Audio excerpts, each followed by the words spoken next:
Hi there, Natalie. This is Julia Bueno. I'm a psychotherapist working in London and have worked for many years with individuals and couples who have struggled with their fertility and or pregnancy loss. Thank you for asking me to join in your video series.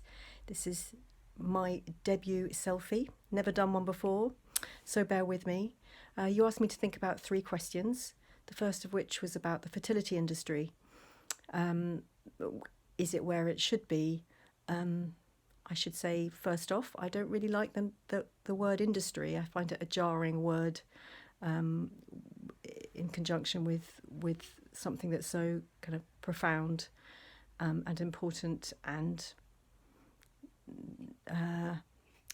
has become a business, but that there's some sadness around that for me. I think I join many others in being very disappointed at how the NHS has rolled out IVF and the postcode lottery that has emerged in its provision, but also in the private clinics and the private provision, how the industry business side of things has perhaps trumped the needs and emotional needs and welfare of patients.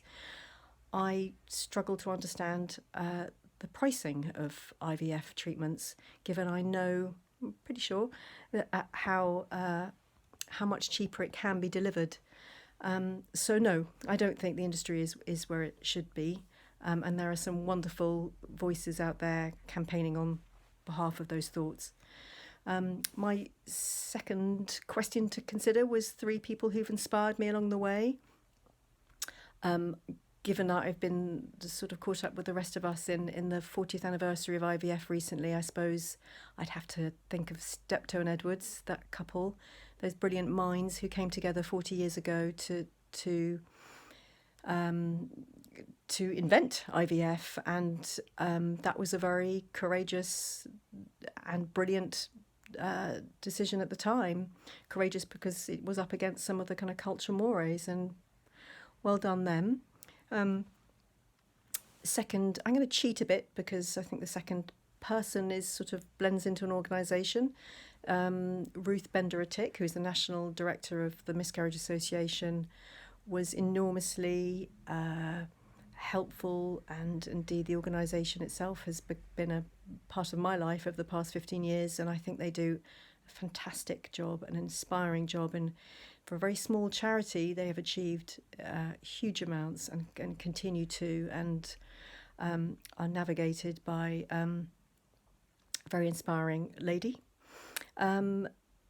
who possibly leads me into my third category, my third cheat, which is not one person but a pool of people. I've been privileged enough over the years to meet time and again some unsung heroes, nurses and support volunteers of charities and supporters and people who aren't famous, don't have names that we might have heard of, but get up every day and go to work and spend many hours of their lives supporting other people through really, really tough times with perhaps no money at all, no payment or very little payment, and with great humility. That's one of the perks of my job, is meeting so many inspiring, compassionate people who really care deeply about the plight of so many people struggling to build families. And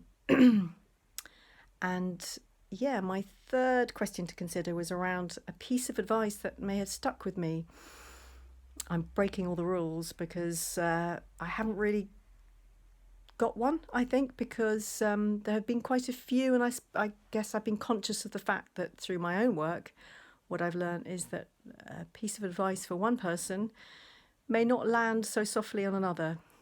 We are all very individual, and our circumstances are unique, and the meanings that we attach to life will be tethered to our own context. So that's a real get-out clause. However, I suppose there is something around, for me, when I was going through my own struggles, to be reminded that that life is a journey, and fertility life is a journey, and not to be consumed by the meaning of the day, and to kind of broaden and lengthen my horizon, and to be as kind as possible to myself during that. So I hope that's not too woolly, but thanks, Nat, and good luck with it all. Bye.